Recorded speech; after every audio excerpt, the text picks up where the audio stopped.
Judulnya adalah Asal-usul Batu Baga. Apakah kalian sudah siap, teman-teman? Oke, kita mulai ya. Alkisah, hiduplah seorang pria bernama Intobu. Ia tinggal berdua dengan anaknya yang bernama Ipala. Istrinya telah lama meninggal. Mereka pun hidup dengan penuh keterbatasan. Pekerjaan sehari-hari mereka adalah menjadi seorang nelayan. Mereka selalu menangkap ikan setiap malamnya, bahkan saat cuaca sedang buruk. Oleh karena itu, Intobu selalu menasihati Impala agar tetap semangat dan pantang menyerah. Nah, satu-satunya penghasilannya kita ini cuma jadi nelayan, kasihan. Jadi jangan anggap cuaca buruk sebagai halangan untuk kita. Iya, Toma. Paham saya. Oh iya, teman-teman. Kalian tahu tidak? Dalam bahasa Kaili, Toma itu berarti ayah. Oke, kita lanjut ya. Mereka pun menjadi nelayan bertahun-tahun lamanya. Oleh karena itu, suatu hari Impala pun merasa bosan. Ia ingin merantau jauh dan mencoba pekerjaan yang lain. Meskipun sebenarnya ia merasa tak tega meninggalkan ayahnya yang sudah tua renta. Namun suatu hari, Toma, boleh saya bicara sebentar dengan Komio? Oh, iya, nak, ada apa? Begini, Toma, sebenarnya saya sudah bosan jadi nelayan. Kira-kira Komio kasih izin kalau saya pergi merantau. Mendengar perkataan Impala, tentu Intobu merasa sedih. Namun, ia tetap mengizinkannya karena ini demi kebaikan mereka berdua.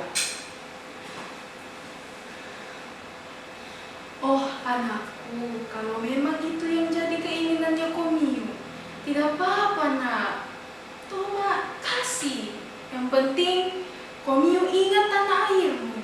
Komio ingat Toma. Dan pasti Toma doakan Komio baik-baik di sana, nak. Yeay! Terima kasih, Toma. Terima kasih. Pasti kasihan Toma, pasti.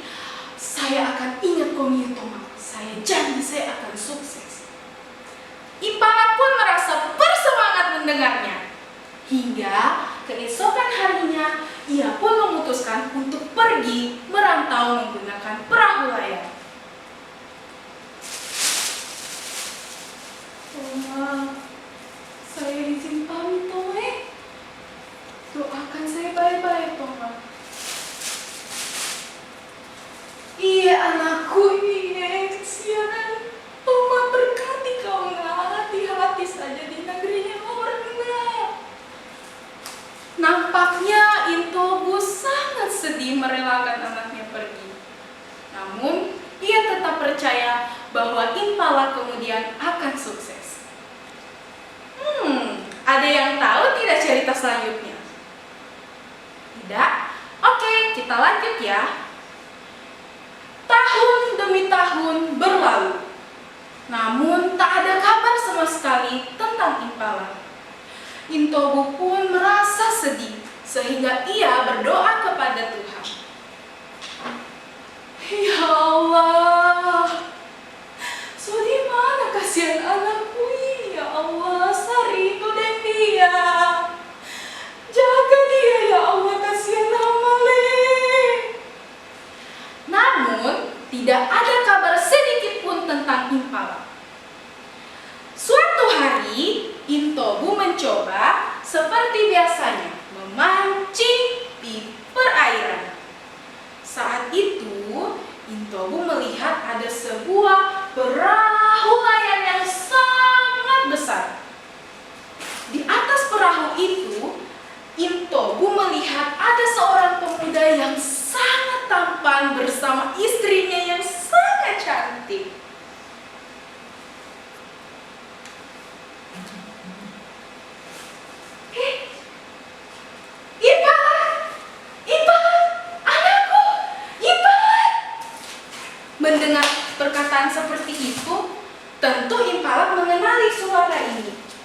Kemudian istrinya pun bertanya, "Sayang, kayaknya ada orang yang manggil kamu deh di sana. Kamu kenal?" "Oh, mana mungkin lah sayang. Ya paling juga itu orang menipu kita. Wajar lah kalau mereka tahu. Secara aku kan orang terkaya di sini. Tapi kok dia tahu nama kamu? Jangan-jangan dia beneran ayah kamu deh sayang." "Loh, mana mungkin. Ayahku kan tidak mungkin seperti itu. Ya paling dia orang mau menipu kita sayang. Wajar kita ini orang kaya."